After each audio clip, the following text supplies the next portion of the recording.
and welcome to ThreatTraq Essentials, where we're going to take a look at some everyday cybersecurity lessons that we can learn from this week's ThreatTraq stories. Matt Kaiser is joining me today. How you doing, Matt? Doing all right, Don. How about yourself? Good. Let's talk about the story Ganesh brought to us, which was about Amnesia 33, which is about some flaws that have been discovered that could affect millions of IoT devices. Tell me about that. Yeah, that one's pretty interesting. So researchers at Forescout had done some analysis on the TCPIP stacks on a bunch of different IoT devices. And when I say TCPIP stack, I mean some of the very basic code that handles internet communications in and out of that box. Sorts of things that if you were just to send a single packet of data to these devices, it might engage that code. They did find vulnerabilities.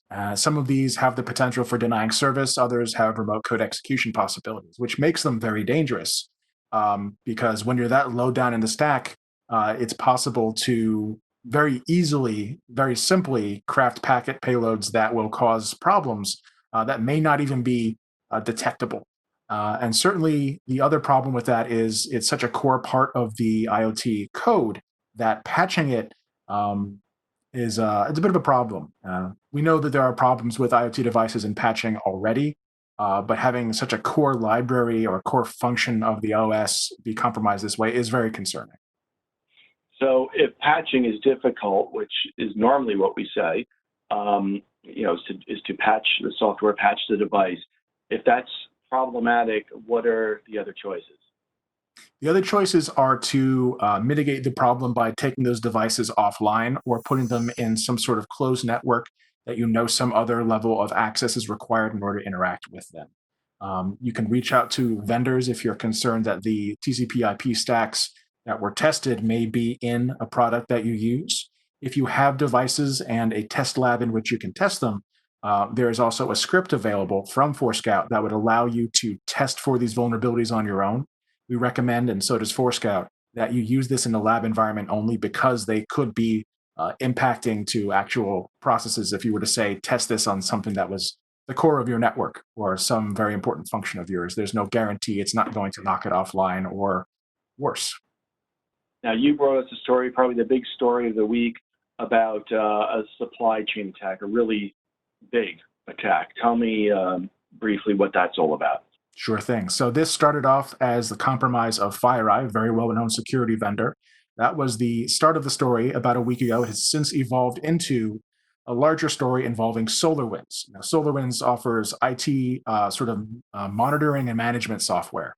And a lot of operations use this as a way of keeping tabs on their servers, their networks.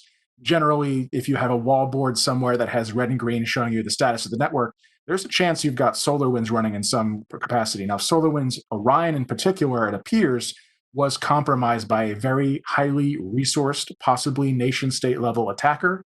And the software itself, the updates that were being used by customers, had malware built into them and were signed with SolarWinds' own certificate, meaning it would be very difficult without prior knowledge to recognize this as malware. So a number of different organizations have been identified as victims. Several of these are government organizations, DHS, NIS, State Department, Treasury and Commerce, and we fully expect the list to grow as the week goes on. So this is the big deal of the week, possibly the year. So with something that is that pervasive, what protections are going to be available against something like this?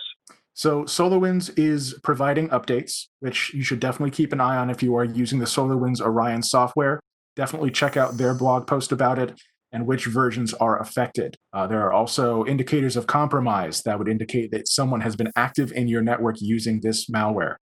Definitely check those out. FireEye, Cisco Talos, Microsoft, plenty of places have these. There's a lot of amplification around it, so it shouldn't be too hard for you to find that list. Use it to investigate your own environment, determine whether or not you were compromised, and go from there. I mean, there will be a lot of folks doing the incident response dance this week to see whether or not they were compromised in the first place. And finally, Ganesh brought us a second story about a crypto miner. And tell me what was different about this story. So what's different about this story is that crypto miners, various ways that they can be delivered onto a box as a payload. Typically, if someone finds a vulnerability, exploits that, and then just simply drops a crypto miner on and starts taking advantage of that extra processing power to mine cryptocurrency.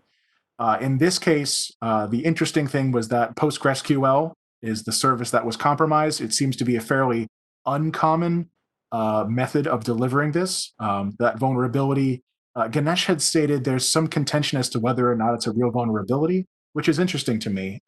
Seems that some people don't think it's actually a vulnerability. Regardless of that, it seems to be the way that people are getting malware onto people's boxes. So it should be something you should be aware of. My recommendation would be, if you're running a database like this, check that it's not internet accessible. It is one thing to be vulnerable, it's another thing to be exposed. So again, these sorts of databases, unless you have a very good reason to leave them open to the internet, either do some IP range filtering so that only the servers that can talk to it, that need to talk to it, can talk to it. And if there's no good reason to leave it on the internet, take it off the internet. Well, thank you, Matt. Thanks for that great advice. Thank you all for watching. And to keep up on great advice like this, please like or subscribe below. And if you want to take a deeper look at any of these stories, click on the playlist below. Thanks for watching, and we'll see you next time.